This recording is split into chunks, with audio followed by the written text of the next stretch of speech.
बिस्मिल्लाहिर्रहमानिर्रहीम। अस्सलाम वालेकुम वरहमतुल्लाह। 7th क्लास हम बाब सोम का सबक नंबर 3 पढ़ रहे हैं, ग़ज़वे तबूक, जिसके हम 2 लेक्चर्स ले चुके हैं। अब हमने लेक्चर नंबर 3 पढ़ना है। 38 पेज नंबर है हमारे पास। इस चैप्टर का लेक्चर नंबर 3 है।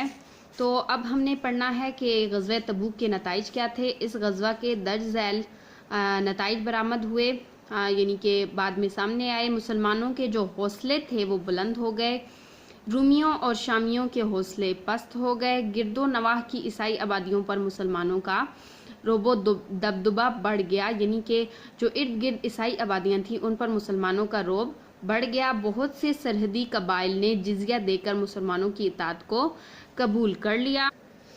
इस्लामी सल्तनत की जो सरहदें थीं वो मज़ीद से मज़ीद फैल गईं। कई कबाइल इस्लाम की हकानियत को तस्लीम करके मुसलमान हो गए।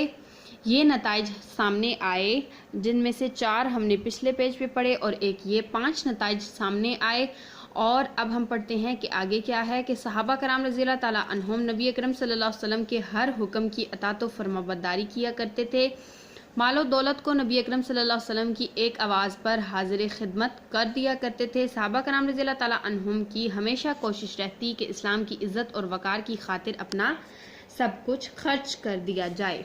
यानी कि इस पैराग्राफ में सहाबा कराम रज़ियल्लाहु ताला अन्हुम की तारीफ़ की जा रही है कि वो हर हाल में हुज़ूर अकरम सल्लल्लाहु अलैहि वसल्लम की अताअत किया करते थे। हुज़ूर अकरम सल्लल्लाहु अलैहि वसल्लम की एक आवाज़ पर अपना सारा माल जो है वो कुर्बान कर दिया करते थे और हर हाल में इस बात का ख्याल रखते थे कि इस्लाम की इज़्ज़त और वक़ार को ऊंचा रखें, इसमें किसी किस्म की कोई कमी ना आने दें और इसके लिए अपना सब कुछ भी वारना पड़े, सब कुछ भी देना पड़े तो दे दिया जाए।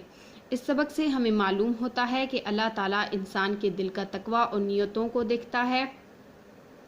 खालिस नियत होने की वजह से कामयाबी से हमकिनार भी करता है। अगर हम सीरत रसूल सल्लल्लाहु अलैहि वसल्लम और सीरत सहाबा रज़ियल्लाहु ताला अन्हुम को ज़िंदगी का लाजमी हिस्सा बना लें तो कामयाबी हमारे कदम चूमेगी। यानी कि अगर इंसान का दिल साफ़ है, नीयत साफ़ है, तो अल्लाह ताला नीयतों को देखता है। अल्लाह ताला अमल से ज़्यादा नीयतों को देखता है कि किसी बंदे की कितनी खालिस नीयत है, और नीयत के बल पर ही अल्लाह ताला हमें कामयाबियों से हमकिनार कर देता है।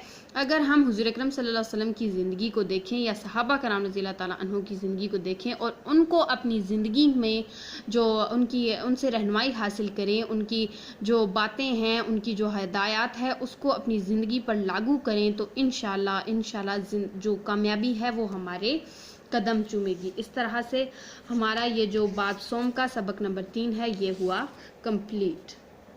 अब हम लेक्चर नंबर 4 में इसका जो मश्क है इसकी ये इंशाल्लाह पढ़ें।